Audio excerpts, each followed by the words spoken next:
Та бүхэнд өнөөдрийн мэндийг хүргье. Эзэнтэй ярилцах подкастын ээлж дугаар сонсогчид та бүхэнд хүрэхэд бэлэн болоод байна. Өнөөдрийн зочныгоо танилцуулахаас өмнө нэгэн түүхийг бас ярих гэж бодлоо.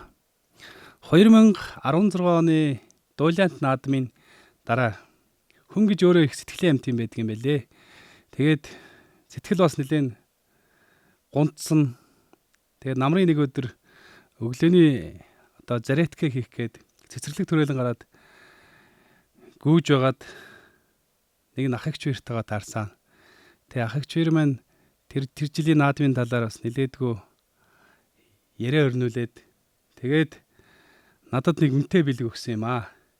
Энэ бэлэг маань юу юм гэхээр хувь хүний хөгжлийн чиглэлийн сургалтанд 6 сар суух эрхийн бичих байсан. Тэгээд тэрхүү эрхийн бичгээ аваад би яг үндийг хэлэхэд тухайн үед номноос маш их хөндөй. Бүхий орчноор амьдарч бөхтөө цагаа их зарцуулсан болохоор яг энэ оюуны талын юм дээр бол бас нэлээд алсарсан байсан цаг үе л дээ. Тэгээд анхны сургалтын дээрээ суугаад Баяа ядаа гэд номыг уншихаар боллоо. Тэгээд номоо уншиж дуусаад номын хилцүүлэхэнд анх оролцохоор очихдоо яг тэр өдөр нь үндэсний бүхийн бэлтгэлтэй байж таарад. Бэлтгэлд хараад манайх 4 давхарт гардаг лифтхүү алхаж гардаг.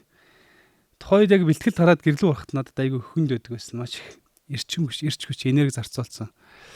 Яг бэлтгэлд хараад номын хилцүүлгэнд ороо суусан чинь номын хилцүүлэг 4 цаг үргэлжлэнэ гэхэд би яг ингээд цус харах шиг болсон. Тэгэл за гараа явчих болохгүй. За нэгэнт хилцүүн чинь одоо дуусгаал гарыг даа гэл. За маргааш бэлтгэлж угаасаа дуусаа доо гэдэг байдлаар анхны номын хилцүүлэгтээ ингэж орсон. Тэг нэг мэтгэл 4 цаг болцсон байсан. Тэгээд гараж машины тавьчаад 4 давхар руу би номын хилцүүлэг суучаад 4 давхар руу гарах бэлтгэл хийчээд 4 давхар руугаа гарах хоёрыг ингээ харьцуулаад үзэхэд бүр яаж гарснаа мэдээгүй. Яасан гэсэн чинь сонсож мэдсэн юм а эхнэртэй хэлэх гээд хуалцах гээд тэр шат руу гарч хагаад маш их ирч хүчтэй гарч яасан. Тэгээд хүн бол ер нь оюуны амт юм байна гэдгийг яг тухайн үед бас өөртөө дүгнэлт хийж байсан. За надад тэрхүү бэлгийг өгч миний амьдралд бас томоохон өөрчлөлт хийсэн зочноо танилцуулъя. Ганабел институтын үүсгэн байгуулагч, хувь хүний хөгжлийн коуч, гандлага өгч мөнгөрлөцөрсөн байна. Танд энэ өдрийн мэндийг хүргье. За баярлалаа, энэ өдрийн мэндийг хүргэе. За сайхан амарч байна уу та? Сайхан амарч байна.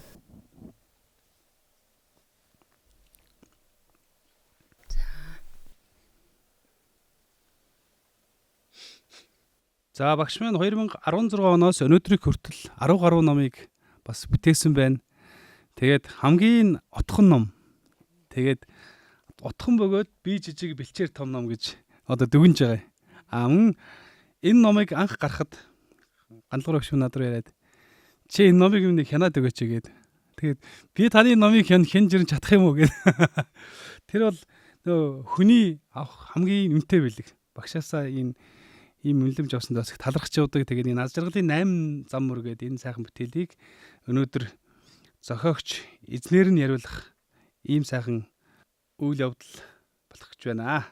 За эхний асуултаа би танаас энэ номыг яагаад бичих болсон тухайга түүхээсээ бас хуваалцвал сонсогчдод сонирн байх болов гэж бодож байна. За тэгэхээр ингээ ном бичихэр нь гол одоо шалтгаан нь юу гэхээр номоор дамжуулж хүмүүсийг соён гээгэрүүлэх ийм зорилготоор анх биччихсэн. За тэгээд ном одоо уншдаг хүмүүс гэж байна, номыг сонсдог хүмүүс байна. Зарим нь сургалтаар одоо бас ухаарл авдаг гэдэг ингээ олон төрөл үүд байхгүй. Тэгэхээр сургалтаар коучер дамжуулаад хүмүүст одоо ингээд ийм санас сэрэгтэн туслахаас гадна ном бол хамгийн сонгодог одоо үв байдаг. Тэгэхээр энэ тэр тусмаа ажралын номыг яагаад бичих болсон шалтгаан бэ гэхээр ерөөсөө хүн бол юу хүсдэг гэхээр ажралтай амьдрахыг хүсдэг юм байна. Амжилт гэдэг бол ажралын ердөө нэг хэсэг байдаг. Тэгээ миний хамгийн анхны ном амжилтын 10 болох ном байсан. Тэгээ би юу гэж харддаг байсан бэ гэхээр амжилт хамгийн чухал гэж боддог байсан. Одоо цаг хугацааны явцад амжилт чи ажралын нэг хэсэг юм байна. Тэгэхээр би хүмүүстэй ажралтай амьдрахад нь туслая гэдэг ийм одоо сэтлэр ажралын одоо тухай маш олон номнууд уншаад тэрний талаар судалгаануудыг одоо уншаад за ер нь бол аж аргалыг хүмүүст өгөхийн тулд маш энгийнээр ойлгох хэрэгтэй юм байна гэдгийг одоо мэдэж аваад энэ номоо бичсэн л дээ. Тэгээд мэдээж ингээд бүр дэлхийн томоохон олон улсын байгууллагууд ажирлын тухай том судалгаа хийсэн байт юм байна. Хүн яагаад ажирлгүй амьдраад байгаа шалтгааныг судалсан байт юм байна. За тэгээд энэ ажирлын талаар дэлхийн бестселлер номнуудыг бүгдийг уншиж судлаа. Ажралтай амьдрдаг хүмүүсээ судалгаа ингээ авлаа. Ингээд нөгөө цаг хугацаанд ингээ бүрдээд эхлэнгүүт за ерөөсөө Монголынхаа уншигчдад ажралыг одоо хайх биш мэдрэх ийм одоо мессежийг өгөх ном байх хэрэгтэй байна гэж үзээд энэ номоо гаргасан байдаг. Тэгэхээр одоо та сая ярьж байна одоо нийт 10 гаруй ном гаргасан тий. Тэгэхээр хамгийн отхон ном нь аз жаргалын зам 8 замар. Тэгэхээр энэ 10 номноос юугаараа ялгарх вэ? Яг үнэ. За тэгэхээр ингээд номыг ингээд бичээс өмнө судалгааны ажлыг сайн хийн. Тэгээд би хэн зориулж одоо энэ номыг бичих вэ гэдэг бас зориултаа тодорхой гаргадаг гэсэн үг. За энэ ажралын 8 зам мөр бусад номнуудаас юугаар ялгаадаг вэ гэхээр ерөөсө бидний бүр хүүхэд байхын эцэг химээ үгийн цусан шингэсэн нэг үзэл байдаг. Энэ бол ерөөсө зовлонгоос гэтлэх 8 зам мөрийг бидрийг хүүхэд байхад ингээд ёс заншлаар дамжуулаад бидний сэтгэл бууцсан байдаг. Хэрв чи санаж байгаа бол бидрийг ингээ хүүхэд байхад ингээд цагийн хүрд нэвтрүүлгийг ингээ тэг мэдээллийн нэвтрүүл үзэхээр цагийн хүрдийн нэг юм зур гардаг штэ. Тэр чи өөрөө 8 зам мөрийг илэрхийлсэн байгаа байхгүй тий. Тэгэхээр энэ одоо зовлонгоос гэтлэх 8 зам мөр нөгөө талд нь одоо барууны соёл болон одоо бусад улс орнуудын хувьд ажралын ингээ зарчмуудыг гаргаад ирсэн чи хоорондоо ингээд тийг огтлцсон байхгүй. Бидний мах цусанд байсан зөв зам мөрөөр явах зовлонгоос одоо гэтлэх 8 зам мөр чинь ажралын зарчим юм биш үү гэдгийг судалгааны явцад нөгөө ухаарад ингээд эврика момент гэж ирдэ шүү дээ. Ааха гэ тэ. Ийм учиртай байсан юм уу? Бидний хүүхэд тахад бүр яг мөн чанараа мэддэггүй байсан. Гэтэл цаанаа чинь зовлонгоос гэтэл чинь бол хүн болго ажралтай байж болох юм биш үү гэдэг юм.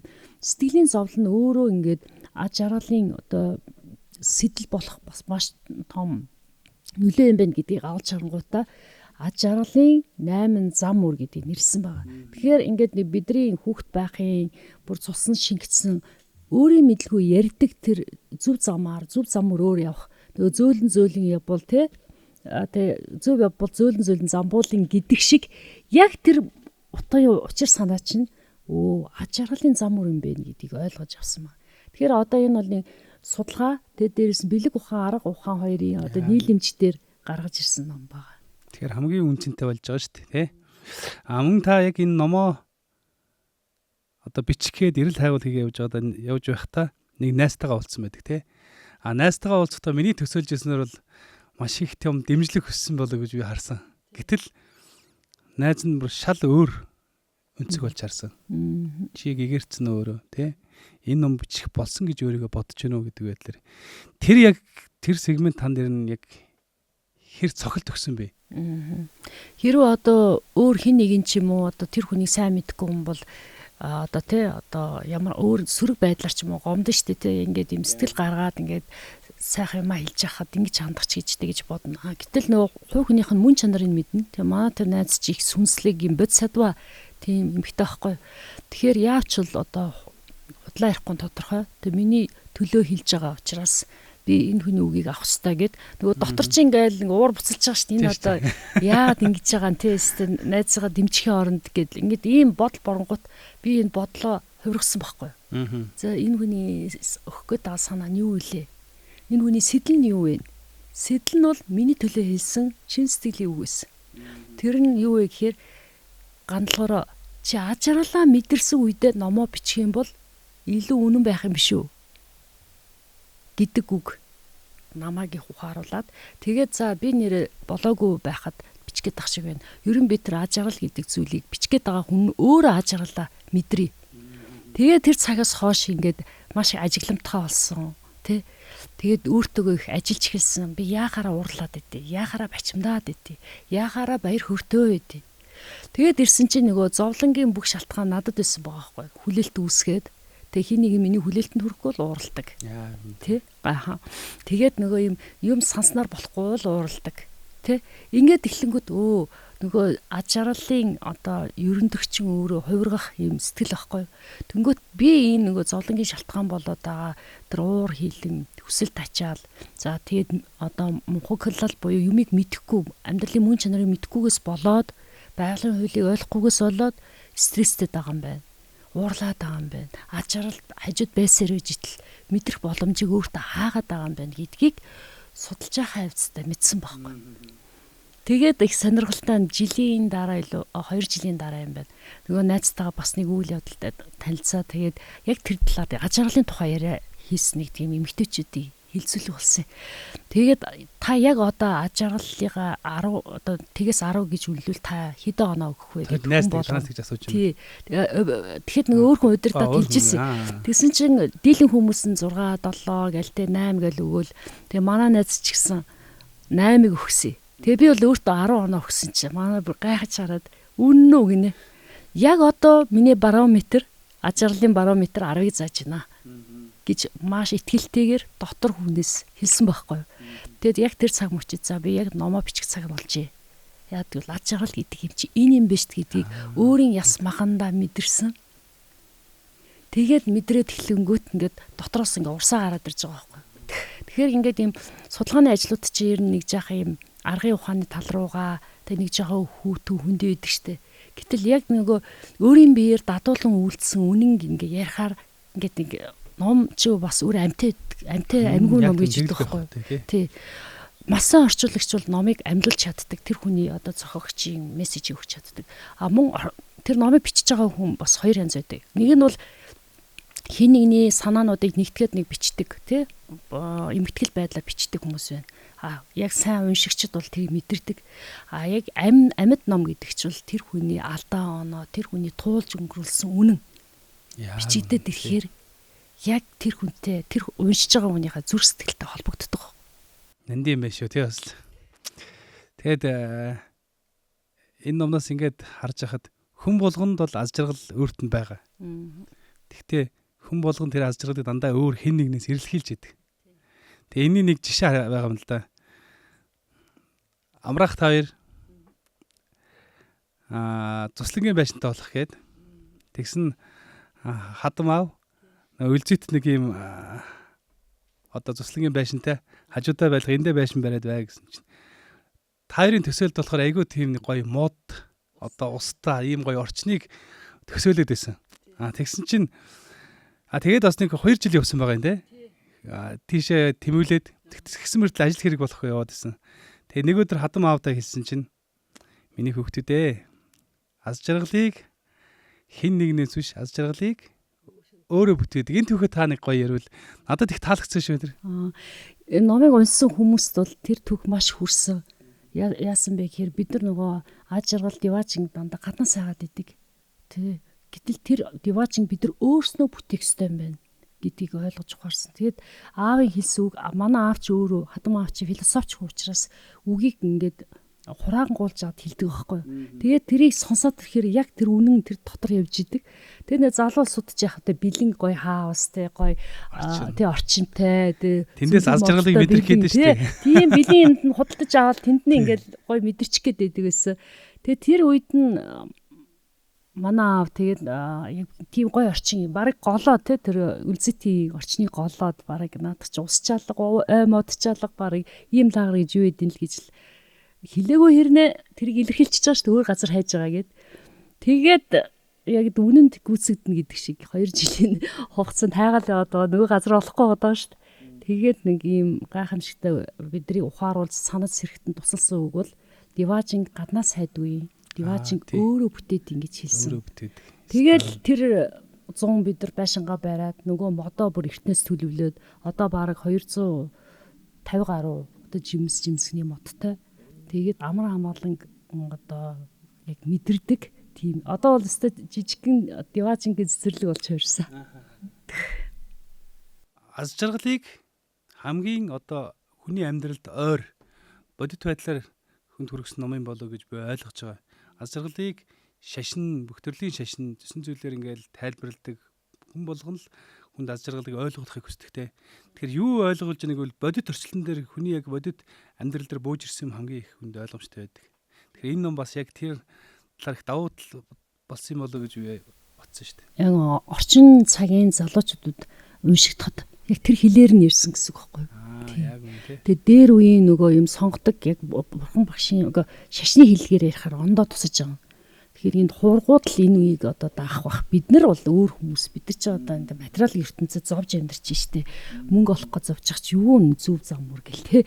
Тэгэж харж исэн хүмүүс ч би бас зүв зам мөрөөр явж болох юм биш те. Энэ ажааргал гэдэг юм чинь сэтгэлийн амар амгалж ойрох юм биш те. Гэдэг мессежүүдийг авсан байхгүй. Маш олон хүмүүс одоо над руу имэйл бичин, утсаар ярина. Яаж юм хэр сайн ярьсан байхгүй. Тэнийг лам уншичаад хийж хэлсэн байхгүй. Бидний хэлж чадахгүй байсан санааг ямар энгийн хэлж чадваа гэдэг. Амьдрал болгосон. Тэг амьдрал болгочихж байгаа. Орчин цагийн хэлээр л ярьсан гэсэн үг.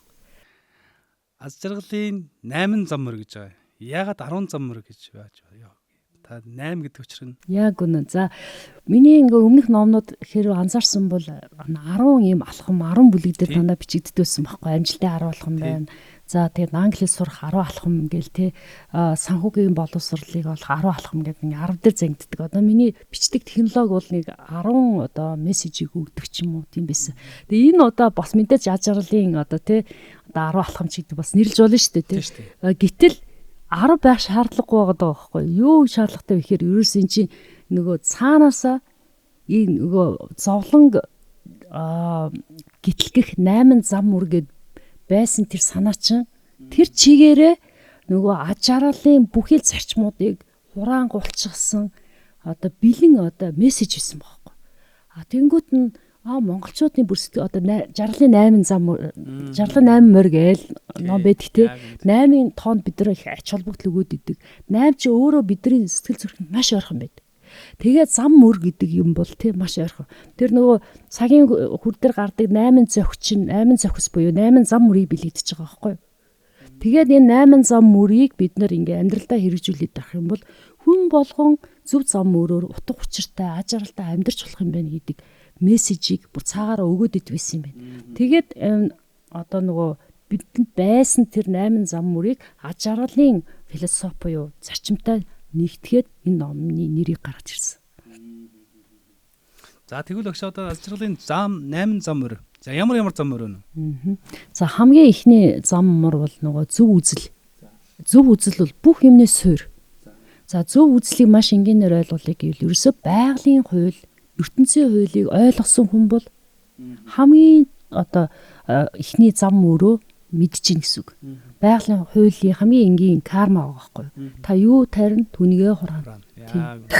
Та хэрүү зүйл хийсэн бол зөв үйлийнхаа үр шимийг хүртэнэ. Та хин нэгнийг гомдоосон хин нэгнийг тийм ээ одоо буруу үйл хийсэн бол тэрнийхээ одоо тийм ээ үлийн үрийг хүртэнэ. Энэ бол карма.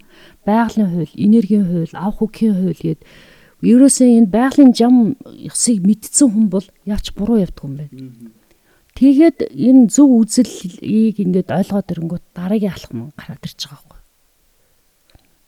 Тэгээд дараагийн энэ алхам юу гэхээр зөв сэдэлтэй. Сэдэл. Зөв сэдэл гэдэг нь цаанаа яг ямар сэдлэр юу хийж ийн гэж ярьдэн штэ. Тэ тэрний юу гэхээр зориг. Ямар зоригтой хүн, ямар сэдэлтэй хүн. Хүнд туслая гэсэн сэтгэл нь түүний цаана ашиг хонжоо хаж гин үү? Чин сэтгэлээсээ туслах хүсэлтэй байна уу? Ямар нэгэн дүр орохгүйгээр цаад сэтэл нь зөв буруу юу л гэдгийг хүн ойлгоод авчих юм бол аюу зөв. Тэгэхээр сэтэл гэдэг өргөн утгаараа одоо орчин цагт бол зориг байхгүй. Зориг. Таны зориг тодорхой, зориг зөв ингээ байгаад ирэхээр байгалийн хуулиа мэдж байгаа, зорилгоо тодорхойлчихно. Тэгээд ирэхээр хоёр дахь зам мөрөө яг гаргачих чинь гэсэн үг. За тэгэхээр чи одоо зөв үзэлтэй. За мөн зөв сэтэл буюу зөв зоригтой. Цаашд нь хэлж ирж байгаа үг нь зөв байх хэрэгтэй. Яг үнэ зөв үг яриа байгаад байгаа. Зөв үг яриа гэдэг бол хүний үг өөр амьтаа байдаг. Ингээд бодол санаа чинь үг болоод үг нь үйлдэл болоод үйлдэл нь одоо олон удаагийн давтамжт дадал болоод тэр дадлаа хийсээр байгаа тэр хүний зан чанар, зан арын шин болоод тэр зан арын шин чинь тэр хүний одоо тавиланг бий болгоод байгаа байхгүй. Тэгэхээр энэ энергийн төвшөнд бол нөгөө бодол санаа тэр үг чинь тэгж хүний үйлдэлд нөлөөлдөг тийм хүчтэй байгаа байхгүй. яг ийм цасан бөмбөлөг шиг ингээд жижигхэн байж байгаа л дараа нь хүч ороод томрол ингээд явчихдаг. Квант хуулиар тайлбарлах юм бол одоо энэ нөгөө атомын чинь хамгийн жижиг хэсэг нь бол бөөм байгаа шүү дээ. Бөөмийг ингээд бүр задлаа харах юм бол 10,000-ийн 99% нь энерги байгаа байхгүй. 0.10,000-ийн 1% нь бөөм байгаа байхгүй. Тэгэхээр бидний бодол бидний өгч энерги байхгүй. Тийм бодоос. Тэгэхээр бид нөгөө санаж явбал бүтнэ, сажилж явбал хүрнэ. Үг зөв байх юм бол үйлдэл зөв байна гэдэг Монгол ухааны тэр зүр зүтсэн өгчин санаа маш том философи яваад байгаа байхгүй. Тэгээд чи бас анзаарсан байх 8 зам мөрийн дандаа тайлал дээр Монгол тохирох тэр зүр зүтсэн үгийг нолсон байхгүй. Тэгэхээр нөгөө үг амьтай байна. Үгээ мэдэж хэлээрэ гэж яриад итгэж тийм байгаа байхгүй. Тэгэхээр бид ямар үг амнаасаа гарч ийн гэдгийг ингээд өөр хөндлөнгөөс үүрийг ажиглана. Хин нэг нь хэлэхээр шүүмжлэхээр чинь за өөр бид нар ингээ хамгаалдаг шүү дээ тий. Гэтэл өөрийгөө ингээ хөндлөнгөөс ингээ ажиглаад ирэхээр яг бодит үнэтэй нүүр тулдаг. Би бас энэ номдэр нэг өөрийнхөө жишээг хуваалцчихсан анзаарсан бол нөгөө хэцүү ч юм даа гэдэг үгийг аягүй хэлдэг байсан. Миний бүр амны өмчлөх болсон. Ямар хэцүү юм ингээд. Тэрийг манай хүү ажилласан маа. Анх гэр бүл удаагүй. Би ч уг нь ингээд хилээ сураад гадаадд суралцсан гэдэг мөрөөдөлтэй байжсэн чинь хүнтэй тэ танилцаад гэр бүлтэй болоод ирсэн чинь нөгөө мөрөөдөл маань байхгүй болсон юм шиг санагдаа. Тэгээд одоо айлын ихнэр хүн үр хүүхдээ асарна гэл ингээл эхлэнгүүт амьдрал надад аюу зовлон болж хувирсан юм шиг байна. Тэгээд миний амны уншлал хэцүү ч юм да гэдэг үг гарч ирж байгаа. Тэгээд манай хань хэлээд чи ингээ ярих болгондоо ийм үг хэлээд ин чи анзаарч байна уу гэд. Тэгээд би ингээ анзаараад харсан чи миний амны уншлал болсон байхгүй. Тэнгүүт би амьдралаа хэцүү болгоод байгаа юм байна. Үр хүүхдтэй уг нь бол ингээд хэцүү болгоод байгаа юм шүү дээ. Үгээрээ хэцүү болгоод байгаа байхгүй. Тэгээд миний үг амьлаад миний амьдралыг зовлон болгоод байгаа юм байна гэдгийг ухаарад за би үгээ өөрчлөх хэрэгтэй юм байна. Одоо миний тэр үгийг би хувиргасан байхгүй хэцүү ч юм даа их. Сайхан шүү, гоё шүү, амархан штэ. Тэр хувирахад хэцүү байсан уу? Үг хувирах. Хэцүү яад бол би ажиглах хэрэгтэй штэ. Ажиллаж хагаад хүлэн зөвшөөрнө. Ер нь өөрчлөлтийн менежмент хийхин тулд эхлээд бодит байдлыг хүлэн зөвшөөрнө. Эхлээ эсэргүүцсэн тий. Угаасаа амьдрал хэцүү ах чинь би хэцүү гэдэг үгийг хэлнэ штэ гээл нөгөө дотор хүн чинь өөрийгөө хамгаалж эхэлнэ. Яванда дараа нь яг хүлэн зөвшөөрнө. Тэг хүлэн зөвшөөрөөд ирэнгүүт нь дараа нь өөрчлөх хэрэгтэй юм байна ухаарна. Ухаарсны дараагаар үйлдэл хийнэ. Тэгэхээр ингээ өөрчлөлтийн менежментийн эхний алхмуудыг хийж явж хагаад за би үгээ өөрчлөх хэрэгтэй юм байна. Нөгөө зовлон жаргалд хуургаж чаддаг гэдэг шиг би сөрөг үгийг эрэг үг болгож хуурах хэрэгтэй юм байна гэдгийг өөрийн одоо би маадар ойлгосон. Тийм болохоор нөгөө үг өөр амьтай байдаг. Үгээ бодож хэлнэ гэдэг тийм учир жанцантай юм билээ. Үгээ хуурахад тэр нь хэр урт хугацаа орсон бэ? Одоо жишээ нь манад бол иймэрхүү өөрийгөө өөрчлөе гэсэн хүслэр үлддэг хүмүүс маш их байдаг. Тэгсэн мөртлөө чаддгүй. Тэгэл нэг буцааж ивэд оршдог. Бодоод идэг мөртлөө нөгөө байрандаа байгаад идэг. Тэгэхээр энэ дэр яаж хөрөөж болох вэ те? Ер нь нөгөө 5 үгнээсээ танигдна гэд Монгол үг гэдэг шүү дээ. Ер нь би бас олон жил коуч хийж ирсэн болохоор хүнтэй нэг 5 үг солиол тэр хүний шүү араамыг гаргацдаг байхгүй юу? За энэ хүний амьдрал нэм юм байна, тийм юм байна гэд. Тэгэхээр бид нэр үгээ өөрчлөх ёстой гэдгийг ухаарах нэг номер байгаа те. Миний үгэнд бүх юм явж байгаа юм биш үү гэдгийг ойлгох нь аюул чухал. За тэгээд за би өөрчлөлт хийе гэд хэлэнгүүт тэр үгний эерэг утга нь юу вэ? Ямар эерэг утгаар би орлуулж болох вэ гэдгээ бодно. За тэгээд орлуулсныхаа дараагаар ер нь нөгөө Япончуудын судалгаагаар бол хүн нэг зүйлийг 21 хоногийн турш хийвэл дадал болдог гэж судалгаа байдаг. 21. Гэхдээ Монголд 21 багтдсан билээ. Яад гэж манай монголчууд чинь сахилга бат муутай. Өнөөдөр хийжсэнс маргааш нийлүүлээ хийчий гэдэг нэг тийм хүүхэд байхын сахилга бат байхгүй нэг задгаа өссөн. Тэр байдал нь одоо би олон жил хүмүүсийг хөөжилж байгаад харагдаж байгаа байхгүй юу. Тэг хэд хоног монголчуудад хэрэгтэй гэж 60 хоног. 60 хоногийн турш нөгөө үгээ хянаад зөв үгээр ингээд хувиргаад ингээд яваад ах юм бол тэр шинэ үг нь өөрийнх нь нэгс болж урд юм билээ. Тэгэхээр 60 хоног төвчөртэй хүлээн тэгээс сөрөг үгээ эрэг үг болгож солино. Тэгээд хин нэг найздаа ч юм уу гэр бүлийнхээ хүнд хэлэх байхгүй. Хэрэв би нөгөө үгээ хараалын үгээ ч юм уу эсвэл сөрөг үгээ хэлэх гээд байвал надад анхааруулаарай. Тэгээ би нөгөө үгээр солино гэд. Ингээд бас найзынхаа гэр бүлийнхаа тусламжтайгаар тэр үгээ өөрчлөх замаар өөрийгөө зөв зам өөрийнхөө 3 дахь одоо алхмыг хийнэ гэсэн. За тэгэхээр 4 дахь алхам бол зөв үйлдэл. За үгнээс үйлдэл өсөж байгаа. За үгээ одоо ингээд зөв болгочлоо. Тэр одоо үйлдэлээ бас хийхэд тодорхой хугацаа орно да. Үйлдэл чинь бас одоо энергийн бөгнөр шүү дээ тий. Олон удаа ингээд үг хэлээд идэг, хэлээд идэг. Гэтэл нөгөө үйлдэл хийхгүй бол үйлдэл чинь маш том нөгөө хувиргалт байхгүй энергийн бөгнөр л явагдаж байгаа. Тэгээд дутууч вэ, гүйцэдч вэ, тэг хэлж байгаа үгнийхаа санааг амьд болгож хувирахын тулд энэ бие мах одоо хөдөлгөх байхгүй. Фитнес явна гэл ингээ олон жил боллоо гэж бодсон шүү дээ тий. Тэнгүүд нөө фитнес явах нь ингээ бүтэн 1 цаг тэнд хичээлэх нь урд нь огт өөрийнх нэг хэсэг биш байсан юм чи хэцүү шүү дээ. Эхэндээ яах вэ гэхээр фитнес руу очиод хаалгаа онгоолгоод 5 минут ч хамаагүй хөдөлгөөн хийхдээ яг ижилхээ. Эсвэл англи сурах чинь тий. Эсвэл нэр 1 цаг англи суралцаад нэг 5 үг чэйжлэнэ л гэж идэл тухайн өдрийн нэг үг чэйжлэх нь аяга том үйл байгаа. Тэгэхээр бид нар үйлчлийг ингээд ийм томорхон тодорхой баяжхан баараагүй гэж пүл сүл том хийх гээд идэв байхгүй юу. Манай монголчуудын нийтлэг зан чанар. Ерөнхийд нь хардаг тий. Тэр нөгөө үгийг чи 20-оор нь чийчилчихье. Юу хүн байх авч гэдэг юм уу тэгсэн. Тухайн өдрөө нэг үг, 2 үгийг чийжлэх тийм сахилга бат дутагдаад идэв. Тэгэхээр үйлдэл хийхдээ бид нар тэр үйлдэлээ голохгүйгээр жижиглж хуваагаад нөгөө бүтлгүү мэт алхмыг бүтэлтэй жижиг алхам болгож хувиргах тэр эн чинь хууль байхгүй цаана. Альва ямиг ингээ огцом хийж болдгоо штэ. Тэгэхээр баг багаар өөрийгөө залдна гэсэн үг. Нөгөө хуучин зуршил чинь тэгдэх байхгүй. За гандлахороо чи хизээ юм бэсэ. Хэл сурахгүй штэ чи гэл ингээ дотор хүн чинь чамтай дайтан. За.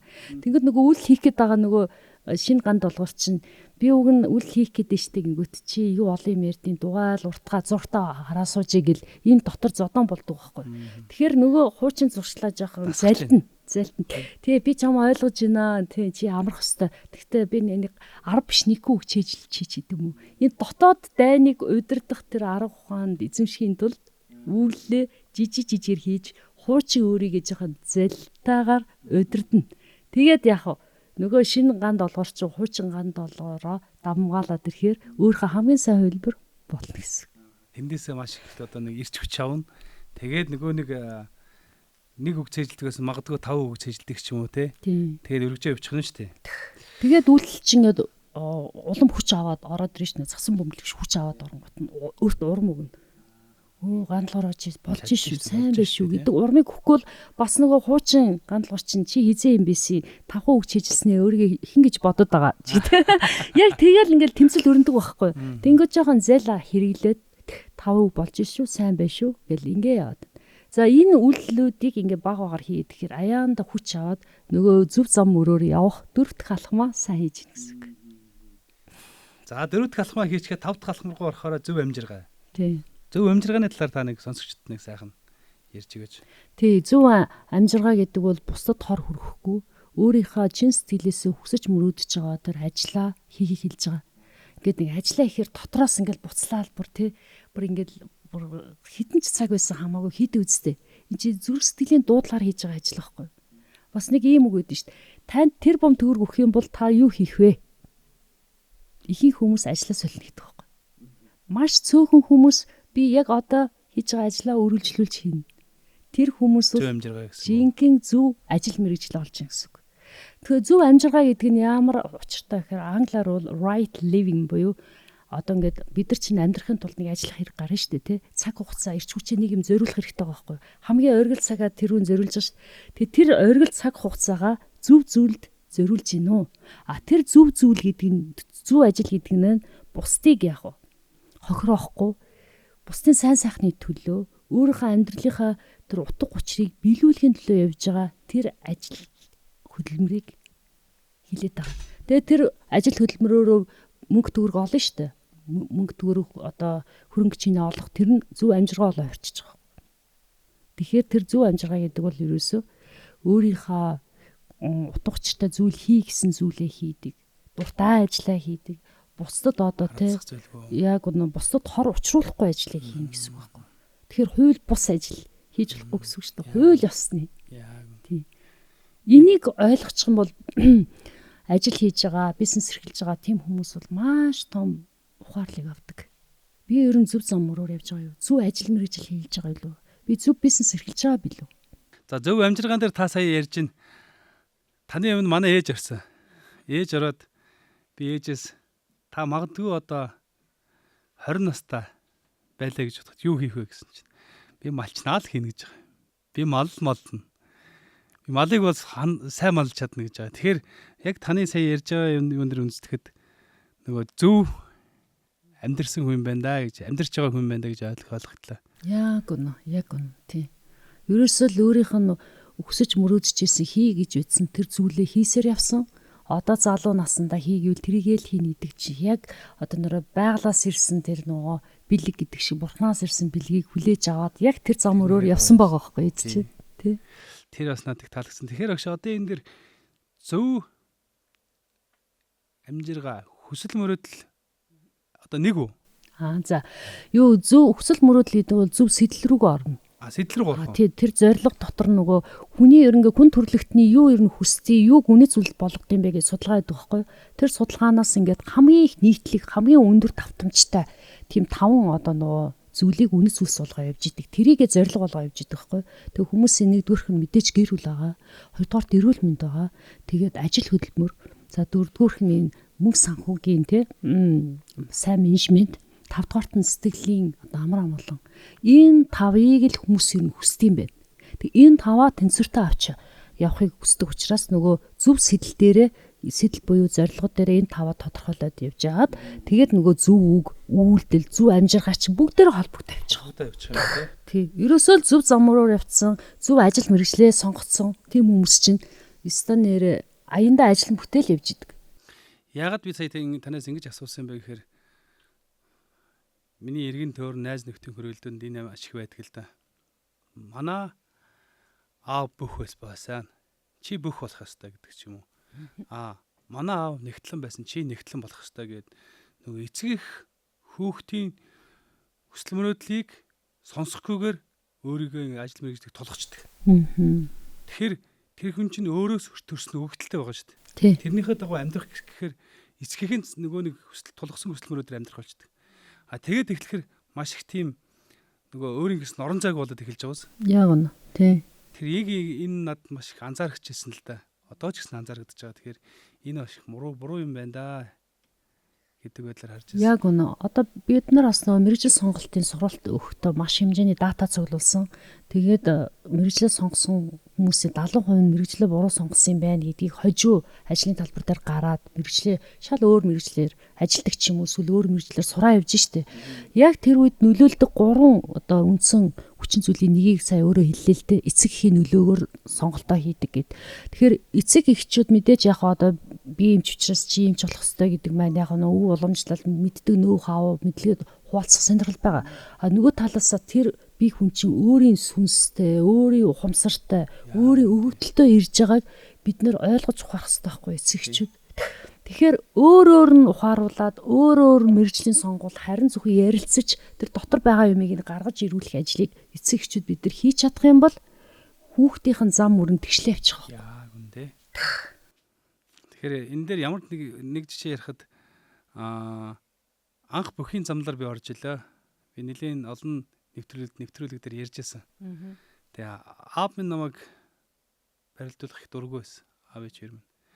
Тэгэхээр их тийм их сонирн байд юм байлаа. Тухайн үед сайн барилдж байгаа бөхчүүд буруу үлгэр дуурайл үзүүлээд эхлэхээр тэднээс жишээ авч ярьдаг. Чи тэр харж гин үү? Яг л бэртэж гимт штий. Тэр хардаа архиуж гин. Тэрэн шиг хүн болно штий.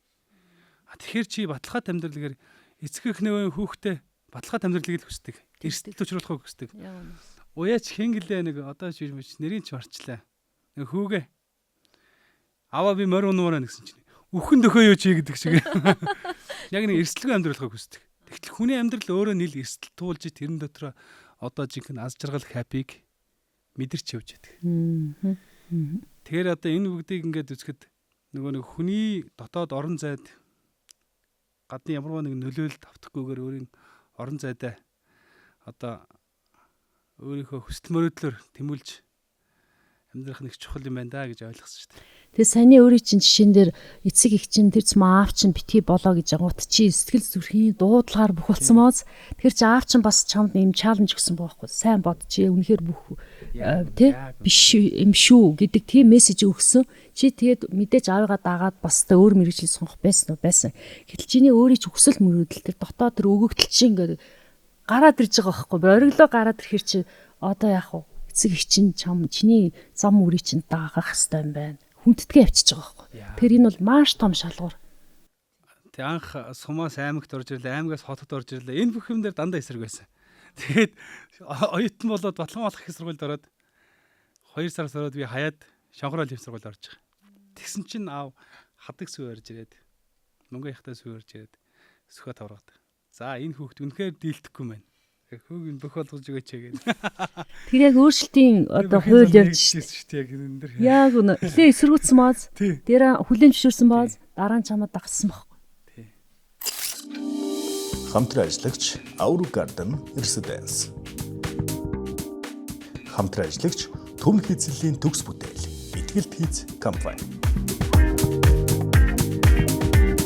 Өвжи энерги бол шатхунд хүэх станц нь Баруун аймагуд руу явах төв зам дагуу Улаанбаатар хотоос 56 км-ийн зайд Төв аймгийн Аргалан цумын цагаан хөтлийн дэмжлэр байрлаж байна. Орцгар цайтай нэгэн зэрэг олон автомашин хүлээх хүчин чадалтай том өрийн автомашины зогсоолтой орчин үеийн шатхунд хүэх станц. Бидний хэрэглэгч та бүхэндээ өндөр чанартай бензин болон дизель түлхшээр төрийн шуурхай найдвартай үйлчилж байна. Бид таны аян замын сайн нөхөр байх болно. Өвжи энерги ойл итгэлтэй найдвартай үйлчилгээ. За аз жаргалын 6 дахь зам мөр болох зөв чармаалтын талаар та. За хүчин чармаалт гэдэг маш чухал. Чармаалт гэдэг нь сахилга баттай байгаа. Тууштай байдал хэлж байгаа. Тий. Тэгэхээр энэ хүчин чармаалтыг яагаад 4-5 дахьт нь оруулаагүй үйлдэлийн дараа оруулсан бэ гэхээр хүмүүс үл хийдгээ. 1 хийн, 2 хийн, 3 хийн. Ихэвчлэн тэрэн сэтгэл хөдлөлөөр дулдуутсан бол хитгүү удаагийн давтамжтайгаар яваад дуусна. Хэр хүчин чармаалт буюу чин ирмэлзэл гэдэг зүйл байгаа бол тэр олон удаагийн үйлдэлүүдийг үргэлжлүүлэх сэтгэлийн тэнхээтэй байгаагийн шинж. Түрүү өөрийн чинь жишээн дээр те ингээ эсэргүүцээд ахчин л бүр ингээд цойлол гараад ирж байгаа зү. Яаж юм хэр маш хүчин чармаалт чин ирмэлзэл байгаад байгаа байхгүй. Тэрийг чинь ээж авчих хараад хүлээн зөвшөөрөөд бүр хайрлаад хүндэтгээд бүр хадаг байраад багштай чанцсан биз дээ. Тэгэхээр яг энэ жишээс юу харуулж байна гэхээр маш хүчин чармаалт байсан. Чи зөв юмаа бариад авсан тэрнийхээ төлөө бүх цаг хугацаа ирж хүүч анхаарлаа тийш чиглүүлсэн байгаа байхгүй. Тэгээ дийлдэшгүй болж байгаа.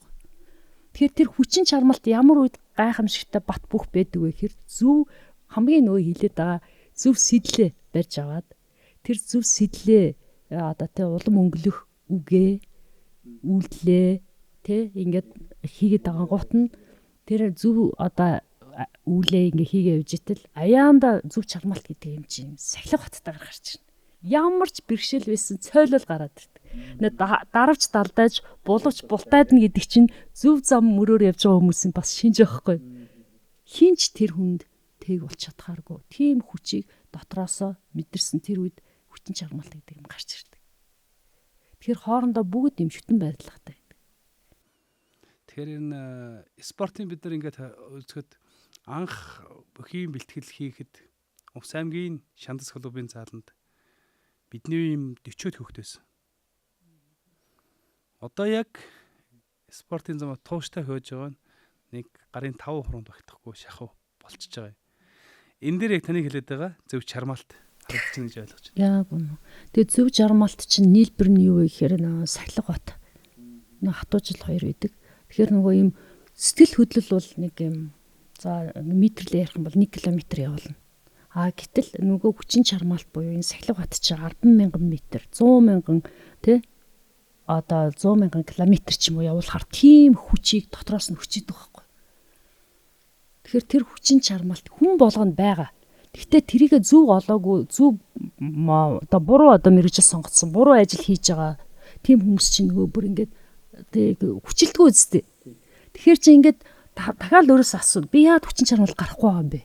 Энэ асуулт өөрөөсөө асуу. Хариулт нь тэр хүний дотор байдаг.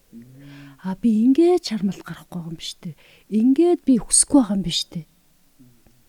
Ингээд нөгөө эцэг ихийн энэ мэрэгчлэр яв гэдсэн чи эцэст нь би ингээд байгаа юм биш үү? Би яагаад ажилдаа явах дургүй байгаа юм бэ?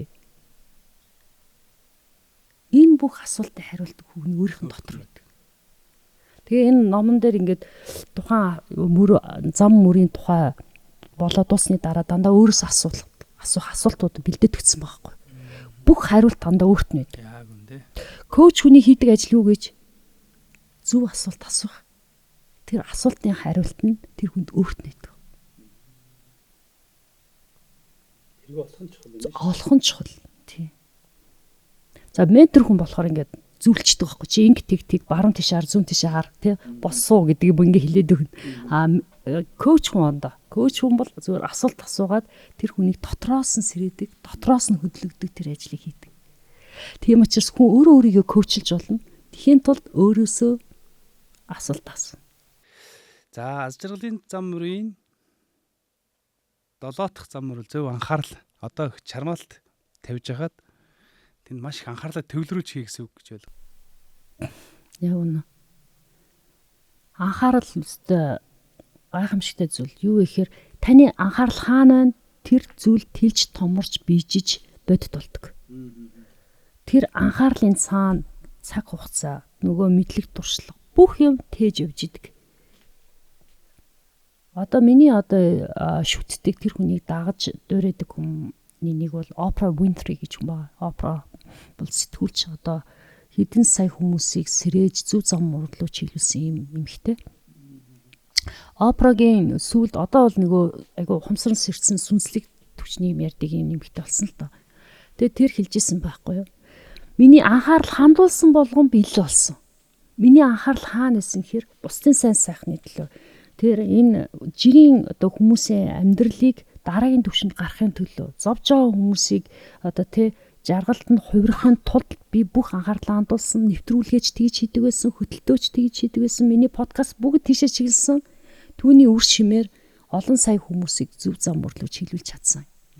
Тэгэхээр анхаарал гэдэг юм бол яг физикийн хуулиар ярих юм бол энерги байхгүй. Одоо ингээ анзаараарай. Өөрөө юунд анхаарал хандуулж байна? Тэр чинь билет ааз. Тэгэхээр анхаарал хаашаа хандж байна? Тэр чинь яг бэлдэх байхгүй. Хэрэв бид нар ингээл шал хэрэггүй юмд ч юм уу зориулаад байх юм бол тэр чинь улам тэлж томроод улам муу зуршил болоод байна. Зөв үйл рүү зөв гэсэн зүйлийг хийгээл ах юм бол баг багаар анхаар чинь төвлөрөх тусам нөгөө үг үйлдэл нөгөө хүчин чармаалт чинь гарч ирээд байдаг байхгүй. Тэр энэ чинь бас байгалийн хууль. Байгалийн хуулийг бид нар ойлгочих юм бол амьдрал өөрөө бүрэн цохирол байхгүй. Тэгэхээр одоо нэг юм үг гэдэг чинь нөгөө ухаалаг амьдрий гэж бодож ивэл байгалийн хуулийг ойлго. Байгалийн хууль бүх газар үйлчилж идэг. Тэгэхээр энэ анхаарлыг энгийнээр бас тайлбарлах юм бол нартаа өдөр ингээд зүлгэн дээр юу тавьдэн штэ ингээд юм томруулдаг шил ингээд тавихаар юу болдог вэ гэхээр тэр зүлэг халаад шатдаг тий. Тэр чи гэрлийн бүх энергиуд нэг газар бөөнөрч байгаа байхгүй. Тэгэхээр энэ чи юу илэрхийлээд тэгэхээр анхаарал. Тэгэхээр бидний энэ нөгөө анхаарлаа өөрийгөө хөндлөнгөөс анхаарах болгож ажиглагчийн байр сууриас тавьчих юм бол бүх үннийг бүх зөв зүйлийг таны дотор хүн чи өөр хэлж идэг байхгүй. Гол нь өөрийгөө яг хөндлөнгөөс ажиглаж байгаа юм шиг ажиглана гэсэн үг. Тэгээд анхаарал нь маш сайн хөгжсөн хүний төвлөрөл гайхамшигтай сайн байдаг. Төвлөрсөн бүх юм дандаа бэлж идэг. Одоо ингээд агуу мундаг одоо бидний одоо хүндэтгдэг, биширдэг маш олон хүмүүс байгаа шүү дээ. Одоо Билл Гейтс байна, Элон Маск байна. Одоо дэлхийн түвшинд одоо өөрчлөлтийг хийж чадсан хүмүүсийн ингээд түүхийн судлаад үзэхээр тэдэрт нэг ижлэгэн зүй тогтолдог байхгүй. Гайхамшигтай төвлөрч чаддаг. Анхаарлаа 100% нэг зүйлдээ анхаарч чаддаг. Тэр анхаарал дотор чинь нөгөө амьдрал, тэр анхаарал дотор чинь шийдэгдэж байгаа асуудлууд бүгд байгаа байхгүй. Тэгээд тэр анхаарлаа сайн хөгжүүлээд тэрхээр төвлөрөх чадвар гайхамшигтай өсдөг. Эсэргээрээ дийлэх одоо хүн төрлөخت нь дийлийнх нь анхаарлаа төвлөрүүлэх чадвар болцсон. Тэгэхээр энэ чадахгүй сарниад байгаа тэр зүйлийг анхаарлын энэ одоо зам мөрийг ойлгоод ирэх юм бол төвлөрөх ёстой юм байна гэд санаж цэрээд ойлгоод ирэхээр анхаарн төвлөрөл болно. Тэр төвлөрч өөрөө юу болох вэ гэхээр бяцлал болж ирэх гэдэг. Яг л яаж юм л да. Тэгэхээр 8 дахь зам мөр л зөв төвлөрөл. Тэгэхээр одоо энэ бяцлал, шашин, энэ бүх зүйл яаж нэг одоо та хэлж байна өөрийгөө олох гэдэг нэг гэж байна. Тэгэхээр энэ бүгд яг ингээд нэг төвлөрлөөс хамгийн төгсгөлийн зүйл бол та үгээ зөв хэлэх юм байна. Эхлээд зөв үжилтэй байх хэрэгтэй юм байна. зөв сэдэлтэй байх хэрэгтэй байна, зөв үгтэй байх хэрэгтэй байна. Зөв үйлдэлтэй, зөв амжиргаатай, зөв чармаалтай, зөв анхааралтай энэ бүгдийг зогсоосны талаар төвлөрчээж л энэ бүх юмд хүрнэ шүү дээ, тий. Яг үнэ. Одоо нөгөө анхаарал гэдэг нь би юунд анхаарад байна гэдэг хөндлөнгөөс ажиглалт хийчихэж байгаа өөрийгөө. Тэнгүүд миний анхаарал тийш яваадсэн юм ба штэ. За энэ болж гин. Энэний би анхаарал хандуулах хэсгүй юм биш үү гэдэг тэр хүн өөрөө шийдэх ёстой. Тэгээд төвлөрлөөд ингээд эхлээд ирэхээр энэ төвлөрөл анхаарал хоёрыг би номон дээр нар лазерын гэрэл хоёр та яг ижлэхийг зүрлүүлсэн байгаа байхгүй. Нар бол ингээд бүгднийг ингээд гоё ивэж байгаа зү тий ивэл тий. Яг ингээд анхаарал шиг ингээл анхаарал хандуулж байгаа юм шиг. Төвлөрөл болоод ирэхээр яг лазерын гэрэл шиг яг нэг юмд саяны тэр нөгөө томруулдаг шил гэдэг шиг яг нэг юмд бүх нөгөө эрч хүч энерги ингээд төлөрчөж байгаа байхгүй. Физикийн хуулиар бол ажиглагчийн нөлөө гэж ярьдаг. Ухамсар ухаан зүйлийг ажиглах юм бол тэнд ямар нэгэн бодисын өөрчлөлт гарна гэж үздэг байхгүй. Тэр нь одоо бидний энгийн амьдрал дээр юу ихээр нэг юм төвлөрөхөөр бүх тэр асуудлынхаа шийдэл бүх юм тэр дотор явж идэг. Бид нар ингээл 10 жил ингээд тоо бодоол айгу тооныхоо ингээ хариултыг олж чадахгүй байх үед ингээс чи зүгээр суугаал. Манай агш тэгдэг гэсэн бол суугаал. Тэр хичээлээ хараа суугаал. Тэгэл нөгөө яаж бодох юм бол гэж харж идэл нөгөө ингээ бүрэн төвлөрөл явагдаад ирэнгүүт нь өөрөө томьёо ингээд баг нүдэнд харагдчих юм шиг гараад ирж байгаа. Тэгээ одоо J.K. Rowling гээд Harry Potter-ыг бичсэн номын зохиогч байна. Bill Gates-ийн одоо ингээ томоохон дэлхийн хэмжээний том асуудлыг шийдэд байгаа тэр санаанууд, Elon Musk-ийн одоо solar system байна, Марс гаригийг колончлох гэдэг энэ бүх санаанууд чинь дандаа төвлөрлийн үр дүнд гарч ирсэн байхгүй. Эйнштейний тэр харьцангуй онлын томьёонууд дандаа төвлөрөл үүд. Одоо бурхан багшийн гээрсэн хүмүүс дандаа хаашаа төвлөрсөн? Дотор руугаа төвлөрсөн. Дотор руугаа төвлөрөөд ирэхээр энэ дэлхий бүгд бидний дотор байдаг юм байна. Нөгөө хайгаад байгаа ад жаргал гэдэг чинь мэдрүүлэх гэж дотор байд юм байна гэдгийг ухаарсан хүмүүс дандаа төвлөрлийн гайхамшигар мэдэрсэн байгаа. Тэгээ манайх ингээл бясалгал гээл mindfulness гээл ингээ гой нэр өгöd оз бидэрт угаасаа л байсан байхгүй. Угаасаа л одоо ингээл би ингээд бүжигэнд явдаг, бүжиглэхэд ирэхээр ингээд бүрс ингээд цаг хугацаа орон зайгаас үл хамаарч яг нисэж байгаа юм шиг мэдрэмж явдаг байхгүй. Тэр чинь бүрэн бясалгал хийгээд байгаа байхгүй. Та төвлөрч чадсан бүх юм чинь бясалгал болж байна. Тэгэхээр бясалгал хийхээрээ яг ингээд лам хуурах шиг нэг тийм тусгай өрөө хав харанхуй өрөө нүдэ ханаад суух бас биш. Энэ мэдээс сонгодог арга мөн. Гэхдээ та бүрэн нэг зүйлдээ төвлөрч чадсан бол орон зай цаг хугацаанаас мэдрэхгүйгээр тэрийг үл одоо анзаарч байсан тэр оршихуйчин өөрөө бясалгал болж өрдөг. Тэгээд гэгэрсэн хүмүүс яг бясалгалыг ойлгоцсон хүмүүс бол баг үйлдэл болгон бясалгал болдог. Одоо чи хоёрын яриач гэсэн бясалгалын түвшин явагдаж болох байхгүй байсан. Хэрвээ бүрэн төвлөрөөд яасан цагт бясалгал. Хүн усанд орж явахдаа бясалгал болгож хувиргадна. Ном уншиж явахдаа бясалгал хийж болдог. Бүрэн төвлөрсөн. Ер нь тэгээ бясалгал гэдэг чинь зөвхөн л орчиндөө ерөөсө бүрэн уусгах чухал юм байна шүү дээ. Тэрнээс нэг аль нэг газар очиж нэг одоо орчин тусгаар суух нь гол юм биш. Хийж байгаа юмдаа зөв хөв анхаарлаа өгч төвлөрч тийшээ чиглэх нь хамгийн чухал. Яг үнэ. Ягаад нөгөө орчин шаардаад хүмүүсийг тэнд ингээд ийм гоё орчин бясалгал хий гэдэг нь нөхөр. Айгүйх сарниад идэг учраас тэр олон гадны хүчин зүйлээс өөрийгөө татаж аваад ийм тусгай орчинд зориулж хийгээд байгаа байхгүй. Яг төвлөрөө сурсан хүн бол хааж бясалгаж чадна. Гайхамшигтай. Онгоцны буудалд онгоцоо хүлээж авахтаа ч бясалгаж чадна. Усанд орж явахдаа ч бясалгаж чадна. Цай ууж явахдаа ч тэрийг бясалгал болгож хувиргаж чадна. Тэрийг эзэмсэн хүн бол за өдөр тутам, цаг тутам, минут тутам нөгөө сэтгэлийн амар амгалан, нөгөө ад жаргал, нөгөө талархал гэдгийг өөрт оршиж чадна. Тэгээ нөгөө мэдэрнэ. Мэдэрч байгаа. Тэгэхээр одоо цатаас ярьж байна. Ялангуяа 10 жилийн хүүхдүүд шинэ хичээл ороод эхлэн гот хинээс яаж хуулах вэ гэж хэлдэг. Төрийн албан хаагч нар шинэ шалгалт ороод эхлэхээр яах вэ гэж ирэл хэлдэг.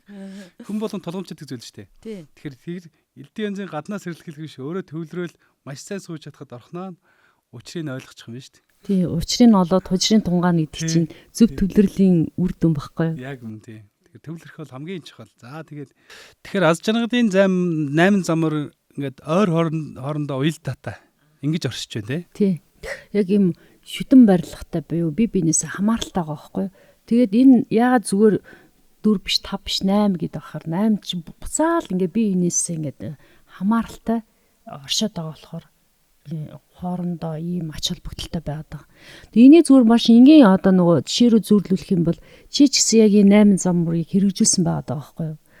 Юу гэхээр нөгөө чи өөрийнхөө хамаатныхаа хүүхдүүд болон те тэр нутгийнхаа дүүнэртаа номын хэлцүүлгийг онлайнаар хийж байгаа гэдэг. Би танаа нэг нэвтрүүлэгт танаа юунд орсон шүү дээ. Тэг зүүмээр нэг номын хэлцүүлэг хийж явах үед тэгсэн чинь надад ямар мэдрэмж төрсэн бэ гэхээр зөвхөн өөрөө ингээд ном уншаад номын одоо сайхныг мэдрээд амьдралаа өөрчлөж сосохгүй эргэн тойрондоо нөлөөлөх ёстой юм байна гэдгийг ойлгоод тэг чи яасан байна гэж зөв сэдэлтэйгээр тэр онлайн номын одоо хэлцүүлгийг хийсэн маа.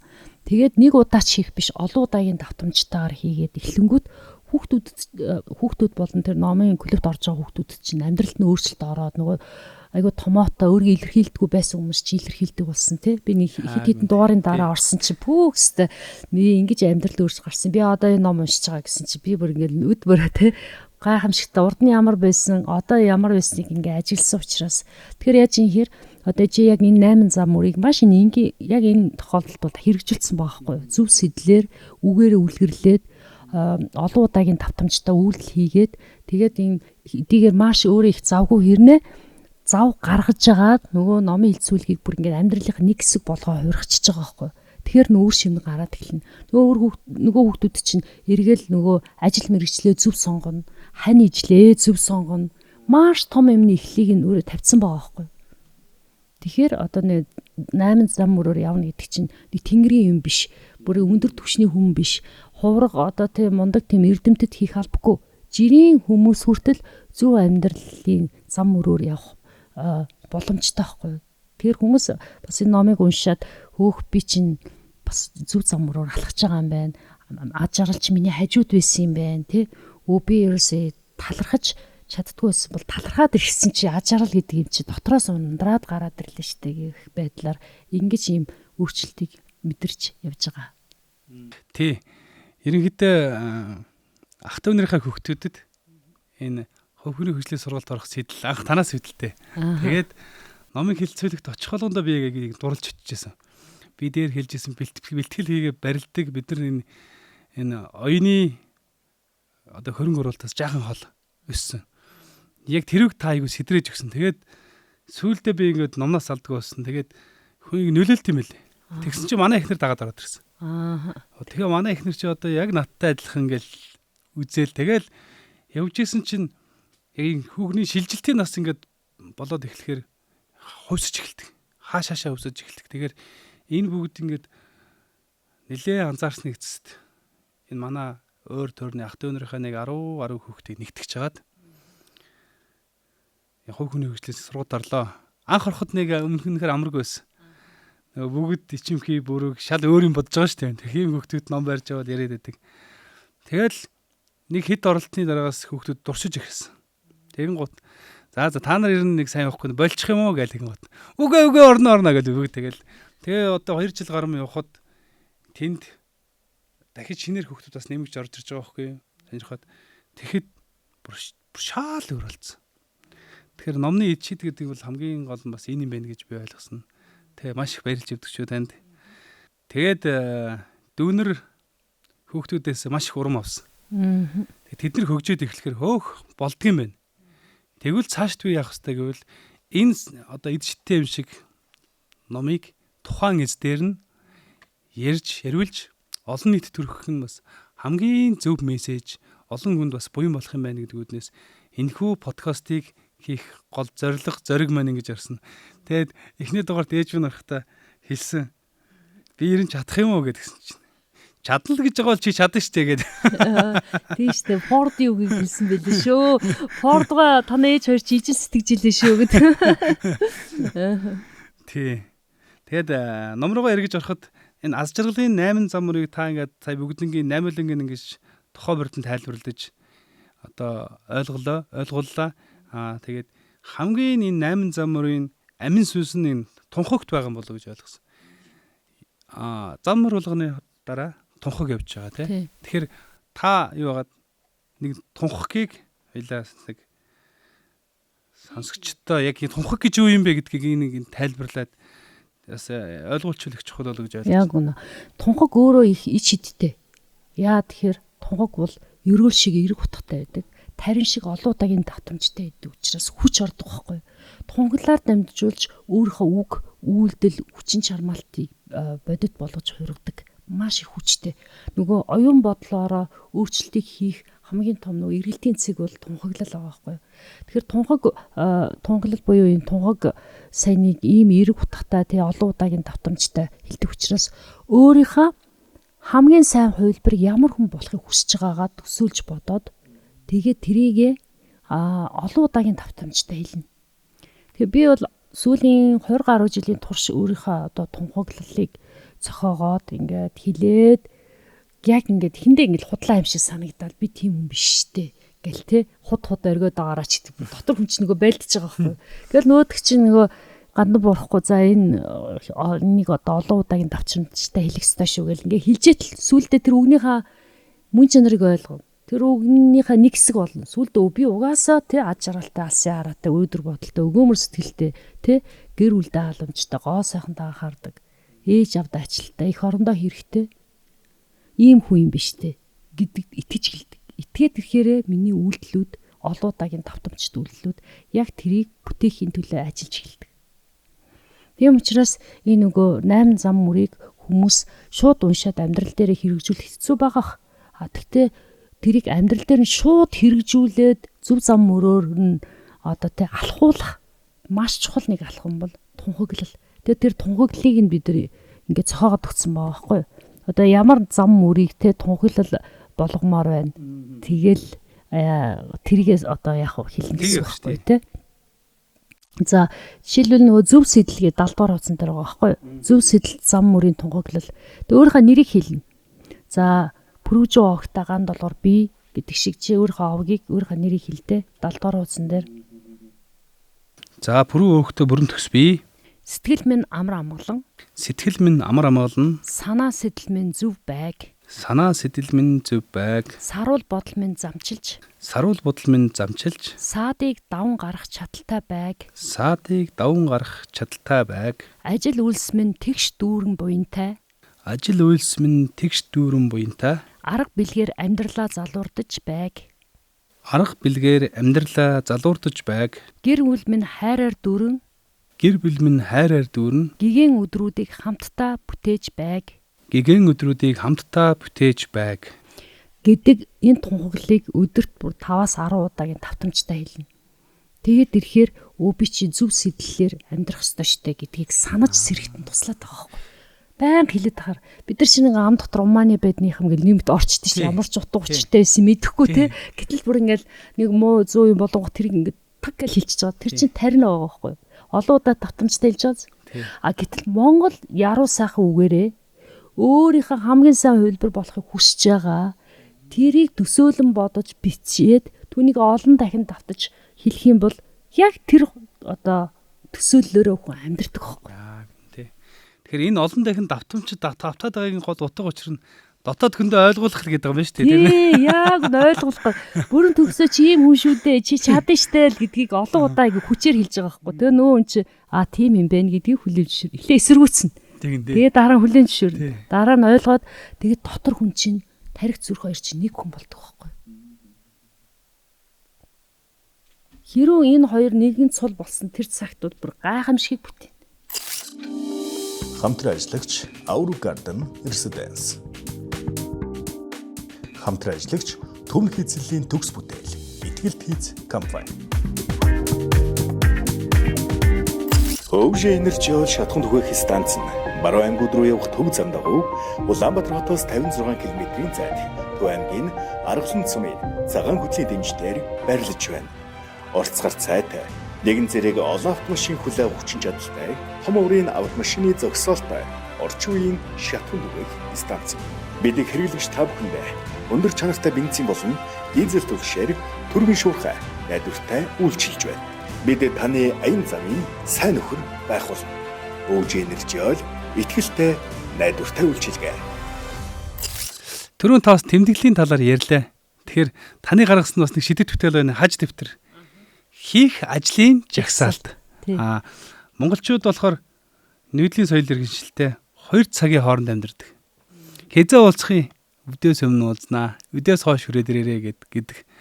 Одоо энэ орчин цагт болохоор энэ арай тийм одоо хоцрогдсон зүйл болоод байгаа тий. Бид нар чинь цагаас цагт хэмжигдэж амьдарч байгаа. Тэгэхээр энэ хаж дэвтрийн ээлжид одоо манай гэр бүлийн бүгд хөтөлтгөлд тухайн өдөр хийх ажлаа бүгдийг жагсаагаад бичээд оройн ирж тухайн ажлаа дүгнээд амжаагүй ажлаа дараагийн өдөртөө шилжүүлээд нэмж юу хийх вэ ингэж яваад нөгөө нэг та хэлж байгаа том зорилгыг жижигт буулгах хэрэгтэй гэд тэрийг одоо яг амьдрал дээр хэрэг болоход энэ хаж дэвтэр бол бараг 50% болох болов гэж боддог шүү дээ. 50% хүний зөө одоо үйлдэл байлаа гэж бодох 50% энэ хаж дэвтэр байх болов гэж боддог. Энэ хаж дэвтрээс анх та зохиох болсон шалтгаан энэ хүмүүсийн амьдралд хэр яаж нөлөөлж ийнэ гэдэг талаар гоё ойлголт өгвөл.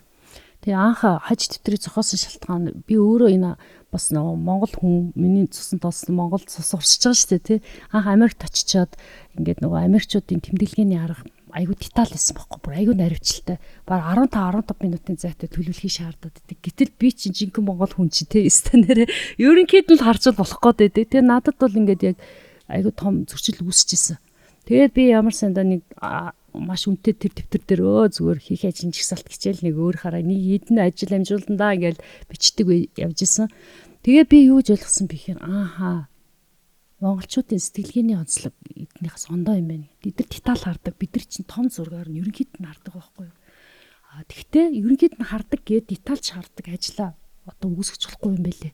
Тэгэхээр энэ нөгөө хаж дэвтрийг дараа нь Монголд ирсэн хойноо яг ингээд монголчуудад энэ цагийн төлөлтийн хичээлийг зааж исэн чинь манай монголчуудад ингээд бодсон санснаа цаасан дээр буулгаад хэрэгжүүлээд нөгөө яг зөв үйлээ хийж гинүү би яг энийг хойшлуулахгүйгээр хийж гинүү гэдэг тийм дадал байхгүй гадсан байхгүй.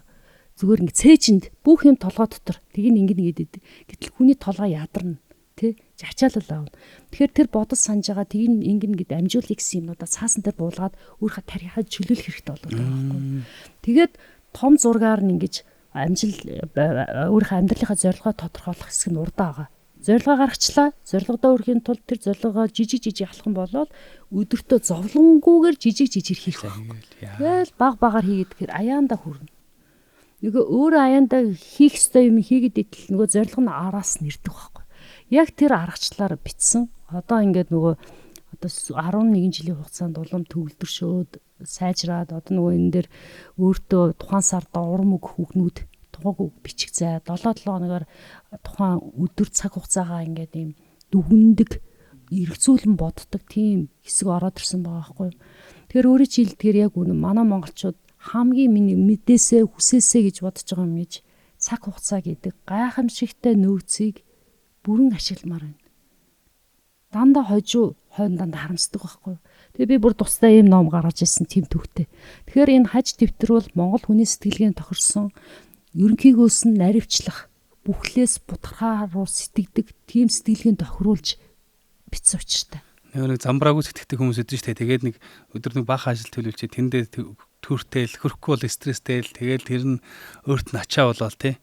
Энэ бүгдийг эмхлээд өгцөн те. Тий, яг үнэ. Одоо миний өөрийн хаж бол 36 дахь хаж байгаа байхгүй юу? Яа тэгэхээр би энэ яагаад ингээ олон юм бүтээж чадаад байгаа вэ гэхээр хаж дээрээ бүх юмаа зохицуулаад өөрөө оюун ухаанаага чөлөөлчихөж байгаа байхгүй юу? Гол юмаа хийцнээ тэмдэглээл за одоо би юун дээр төвлөрөх үү? Нөгөө анхаарлаа юундаа хандуулах уу? Үйлдэлээ хааш нь хандуулах уу? Ямар зүйлийг давтамжтай хийх үү? Гэдгийг миний туслах болж өгöd байгаа байхгүй юу? Тэгэхээр миний оюун ухаан айгуу нэг зөв юмдаа төвлөрөхөд туслахад тэмдэглэл маш чухал үр гүйцэтгэдэг. Ер нь амжилтанд хүрсэн олон хүмүүсийг дагуулж байгаа тэр хүмүүсийн амьдралын дадлыг хараад ахаар үргэлж бичиж тэмдэглэдэг. Тэг яг тэр бичиж тэмдэглэснээр эргцүүлэн боддог, төлөвлөдөг хүмүүс байсан.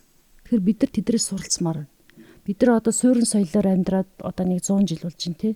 Гэтэл тэд нар чинь бүр 2-300 жил бүр тэрнээс цаашаа 1000 жил суурин соёлоор амьдарсан учраас цаг хугацааны ийм наривчлалыг аягүй хардаг. Тэгээд би ойлгосон байгаа. Эдгээр чи 15 минутаар төлөлөөд идэх учрыг би хожоо ойлгож байгаа байхгүй. Яа тэгвэл тийм цагийн наривчлал аягүй сайтай. Маш өндөр мэдрэмжтэй. Тийм ээ. Бид нар чинь тэгэл сайхан баримжаал шүү дээ. Тэ? Тэгэхээр одоо энэ баримжаалдаг цаг үе бол аюу бүдүүлэг болж хувирсан. Бид нар одоо олон улсын олон байгууллагуудтай хамтарч байна. Тэр дэлхийн хүмүүстэй мөр зэрэгцэн ажиллаж байна. Тэр одоо бүр ингээд 30 минутын наан цаана ярих бол бас аюу бүдүүлэг байхгүй. 15 яг тэг 12:00 тас гэл ингээд уулздаг ч юм уу. Ийм цаг хугацааны мэдрэмжтэй одоо тэ дэлхийн одоо химнэлд амьдарч байгаа бол бид нар суралцахаас өөр аргагүй. Энэ ном дотроос бас маш олон их аргууд байгаа. Тэр аргын нэг нь болохоор талархлын арга байгаа тий. Тэгээ энэ талаараа та нэг сайхан сонсогчд минь ярьж.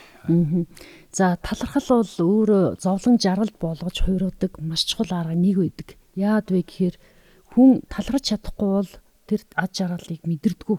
Дандаа яад вэхээр нөгөө зовлон, нөгөө сэтгэл готрол, нөгөө хэцүү бэрхшээл, нөгөө гомдол дээр төвлөрöd байгаа байхгүй. Тэгэхээр бид нар нөгөө төвлөрлийг тэр анхаарлыг зөв юм руу хувирахын тулд талархал гэдэг технологи аягүй туслах гэдэг. Талархал гэдэг нь юу вэ гэхээр байгаа зүйлдээ талархна. Байхгүй зүйлдээ талархна.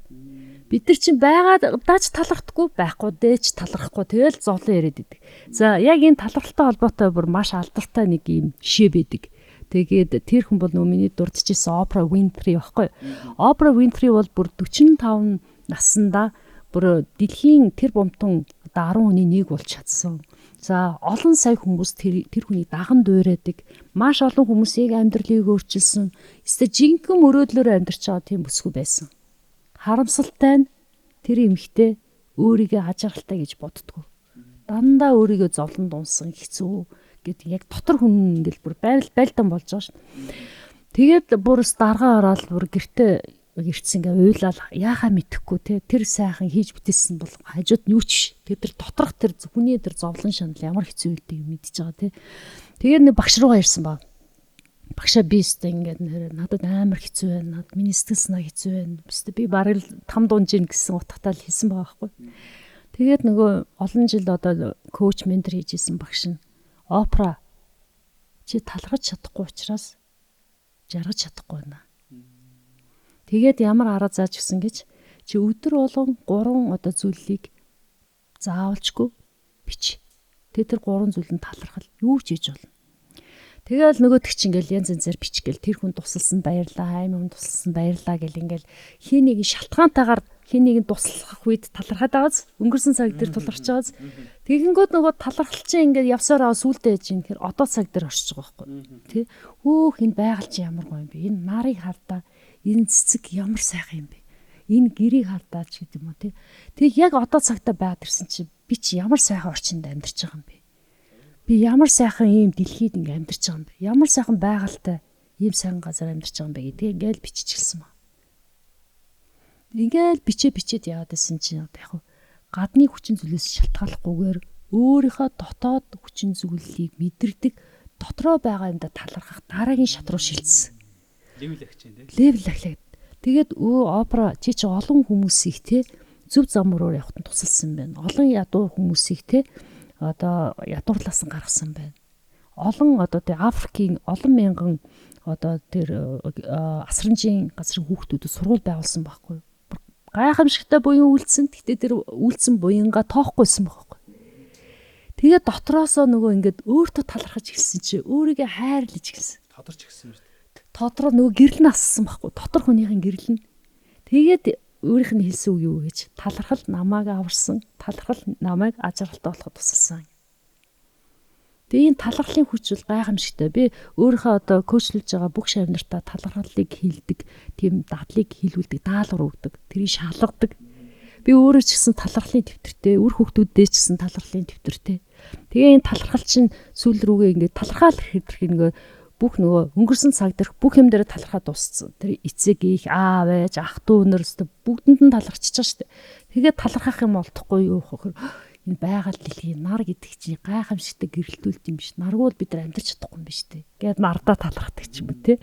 Тэгээ сар гэдэг зүйл те тойрогт орж ирж манай одоо дэлхийг те ийм амар амгалан байх тэр боломжийг олгож байна.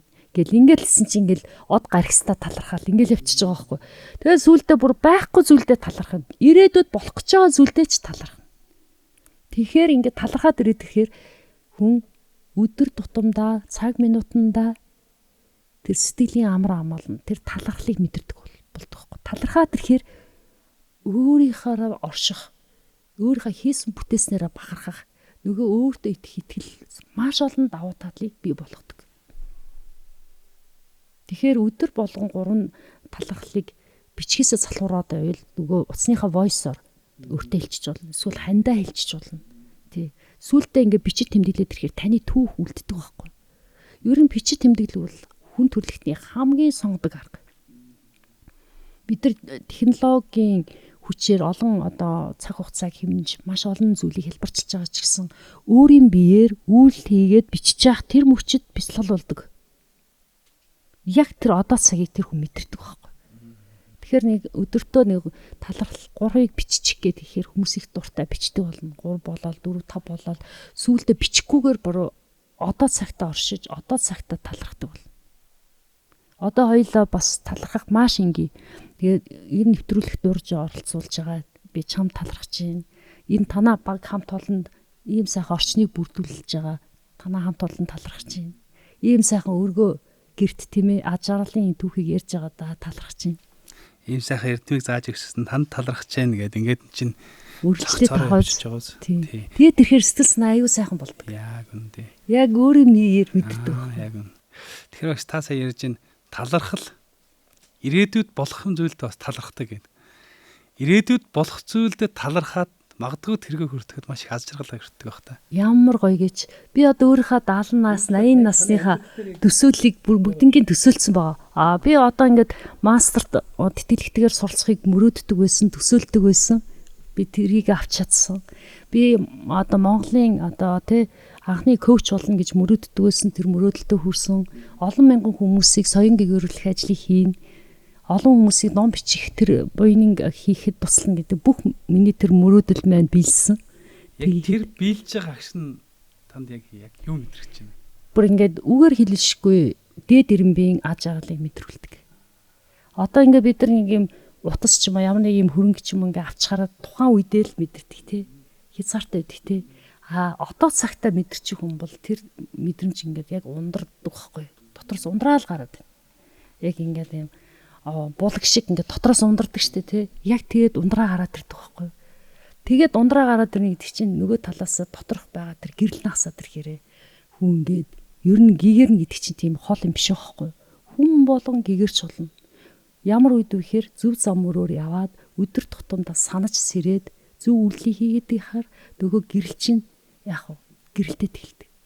Тэгэхээр өөрийнхөө одоо ухамсараас ирж ухамсартаа үйлдэл хийдэг. Санаж сэрж чаддаг тийм хүн чинь англиар enlightened гэдэг чинь гэрэлцэн хэлж байгаа. Манайхан гигантэн гэхээр тэр лам хуврагууд тэр холын хүмүүс л гэгэр бид нар яхав тэл нэг урдах тавхан зовлондоо ингээд байж хэвээр хүн ингээд бодоод дүүггүй. Хүн болгон гэгэрх тавилантай, гэгэрх эрхтэй, гэгэрх одоо бүх одоо төхөө зүй тогтол нь буюу шалтгаан нь бидэрт байгаа байхгүй. Одоо та ингээд 10 дахь бүтээлээ гаргацсан. Тий. Цааш тэр нь бүтээл гаргахаар төлөвлөж байгаа бүтээл байгаа юу? Байгаа. Одоо удахгүй сарын дараа гарах төлөвтэй байгаа. Тэгээд номны нэр нь юу гэж? Та бол хөрөнгө оруулагч гэдгээ мэдхүү. Мэдхүү. Хүн болгон хөрөнгө оруулагч. Тий. Мэдхгүй шүү дээ. Одоо л таны нуунаас олж мэдээ. Яг үнэ. Яг хөрөнгө оруулагч хэрэг мөнгөтэй хүн хөрөнгө оруулагч байдаг гэж бас ойлгодог. Нөгөө хуврагууд одоо гэгэрдэг гэдэг шиг одоо баян мөнгөтэй одоо бизнесмен хүн хөрөнгө оруулагч гэж боддог. Тэр нийтлэг бодол, тэр ташаа ойлголтыг зөв болгож хуурахын тулд энэ номыг бичиж байгаа. Тэгэхээр миний сэтэл бол Монгол хүн бүрийг хөрөнгө оруулагч болж мөнгөний хойноос биш, мөнгийг арвижуулах ухаанд суралцах ийм зорилготойгоор бичиж байгаа. Маш сайхан бүтээл болох нь дээ. Хамгийн эхний уншигч байна. За. Түрүүн та бас хэлсэн гэгэрэл зөвхөн худагт хувилгаад хүмүүст байдаг юм шиг бид нар төсөөлдөг. Тэгэхэд бид нар өөрсдөө бүх юм байж идэг. Яг тэрэн шиг бид нар аз жаргалыг хитрхи өөр бус зүйлээс ингээд эрэлхийлээд идэг. Гэтэл аз жаргал хүний үед өөртөө байдаг. Тэр аз жаргалыг олоход одоо энэ ном маш их тийм гүүр болж өгөө гэж би одоо бодож байна. Миний бас тэр хамгийн их дурлаж уншсан номнуудын нэгэ. Тэгээд төгсгөлд нь та энэ номоо сонсогчдоо нэг сайхан базаж ойлголт өгнө. За. Тэгээ хүн төрлөختний ер нь өсөж мөрөөддөг зүйл бол ер нь аж аргал байт юм байна. Аж аргалтай амьдрахын тулд бид нэр энэ дэлхийд ирсэн байгаа байхгүй. Гэтэл аж аргалтай амьдрах гэж явж байхад нөгөө зовлондоо бүдрээд энэ чинь зовлонт ертөнц юм байна штэ гэдэг ингээд те амьдралын сайн сайхныг мэдрэхгүй байгаад байгаа. Тэгэхээр аж аргалтай амьдрах ёстой амьдрах юм байна гэдгийг ойлгоцсон бол аж аргалтай амьдрахын тулд яаж вэ гэдэг асуулт гарч ирж байгаа. Тэгэхээр тэр аж аргалд амьдрах тэр арга тэгээд тэр дотроосоо мэдрэхийн тулд юу хийх ёстой юм бэ гэдэг тэр нарийн арга аргачлалыг энэ номонд тусахыг зорьсон байгаа. За тэгээд энэ номыг уншаад өөртөө тунхаглал хэлээд өөрөөсөө дотоод хүнтэйгээ ярилцаад ирэхээр аяанда аж аргалыг мэдрэх болно. За тэгээд бас өнөөдрийн одоо подкастт урьж оролцуулсанд маш их баярлалаа. Миний хувьд их нэр төрийн хэрэг байлаа. За миний бас унших дуртай миний төсөөлийн ментор хийдэг Deepak Chopra гэдэг нэтгэх гаралтай юм мундаг бас соён гэгэрүүлэгч хүн байдаг. Түүний дараагийн нэг шинэ бүтээл гарсан баа. Буддаа гэгэрлийн түүх гэдэг. Тэгэхээр энэ номыг уншаад ирэнгүүт нь одоо жирийн энгийн амьдралтай байсан хүн ч гэсэн гэгэрч болох юм байна гэдэг энэ одоо хугтгууныг улам бүр лавшруулах ийм боломж энэ ном чамд өгөх байх гэж бодож байна. Тэгээд олныг гэгэрүүлэх, соён гэгэрүүлэх ажилд чинь ажилласан. Ярил өтөрчгээ. Маш сайхан бүтээл байна. За. Гэвчээс олон сайхан ном авч уншиж байна да. Энэний уртлын ном нөгөө нэг амжилтанд хөтлөх оюуны 7 хүч. Яг энэ Deepak Chopra-гийн ном байсан тий. Маш гоё ном байсан. Тий. Ингээд энэ удаагийн дугаараа энд хүрээд өндөрлж байна. Бидэнтэй хамт байсан нийт үзэгч сонсогч та бүхэнд баярлалаа. Аз жаргалын 8 зам өрөөр гэрэлтэж амьдрахыг хүсээрөөё.